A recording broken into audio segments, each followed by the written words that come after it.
वाराणसी में अपनी जीत तय करने के लिए बीजेपी के सारे केंद्रीय मंत्री जेल पर जमाए हुए हैं। कपड़ा मंत्री और छोटे पर्दे के बहू रही स्मृति ईरानी से खास बात की न्यूज 24 संवाददाता अमित कुमार ने।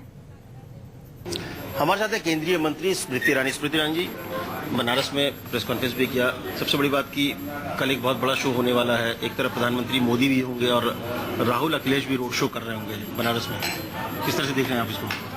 नहीं, मुझे लगता है कि कहीं ना कहीं आज उत्तर प्रदेश में राजनीतिक स्थिति ऐसी है कि भाजपा की जीत निश्चित नजर आ रही है। अब तक हाल फिलहाल में जो एड्स अखिलेश जी के आ रहे थे उसमें तो अचानक से राहुल जी गायब हो गए। इसका मतलब कहीं ना कहीं वो भी मान रहे हैं कि कांग्रेस उनके लिए लायबिलिटी है। साथ ही साथ अखिलेश जी का अपना बयान है कि घर में झगड़ा नहीं होता तो मैं कांग्रेस के साथ कभी भी अलायंस नहीं करता। इसका मतलब ये मजबूरी का अलायंस था। मजबूरी का अलायंस था। तीसरा, अखिलेश जी ने कहा कि सारा का सारा जिम्मा भ्रष्टाचार का मेरे चाचा जी का है और मैं बिल्कुल क्लीन इमेज वाला हूँ। लेकिन चाचा जी को निकालने के बाद सबसे पहले वो जाके गायत्री प्रजापति के लिए वोट मांगते हैं जो खनन घोटाले में लिप्त है।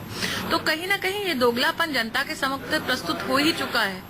और साथ ही कल जो आप कह रहे हैं बनारस में, अब बनारस के सांसद तो बनारस आना स्वाभाविक है। अमेठी के सांसद जो हैं वो अमेठी इतना नहीं जाते, अब उनको बनारस भाने लगा है तो ठीक है, कल बनारस की जनता भी जवाब दे देगी। बीजेपी तो यहाँ शिकायत भी कर रही है कि महिलाओं की आप बात कर रहे हैं कि जो बुर्के वाली महिलाएं हैं उसकी जांच होनी चाहिए, क्योंकि कहीं ना कहीं हमने इतना कहा है कि आप चुनाव वाले दिन लॉ एंड ऑर्डर कानून व्यवस्था को दुरुस्त रखें। हम उसको महिला की दृष्टि से दुरुस्त रखने के लिए पुलिस में महिला कर्मी तो चाहिए, लेकिन उत्तर प्रदेश की अपनी सरकार के दस्तावेज कहते हैं कि हमारे पास सिर्फ 4% महिला पुलिस अफसर है। तो कानून व्यवस्था को भी बनाए रखने के लिए। अच्छा, एक चीज मुझे बताइए कि यहाँ पर अगर इलेक्शन की बात करें तो खत्म हो रहा है।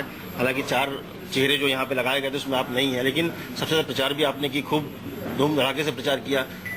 उम्मीदवार भी है सीएम पद के लिए। कहाँ की मैं कार्यकर्ता हूँ भैया, तुमको भी मालूम है, मुझको भी मालूम है। ये प्रश्न तुम हर व्यक्ति से करते हो, ये भी मुझे मालूम है। कोई नया सवाल पूछो, बहुत बोरिंग है। लेकिन कहीं ना कहीं उस सवाल को लेकर स्मृति बच गई, लेकिन उन्होंने साफ तौर पर सवाल उठाया कानून व्यवस्था को लेकर और अखिलेश को लेकर। कैमरा मस्तान सिंह के साथ अमित कुमार, न्यूज 24।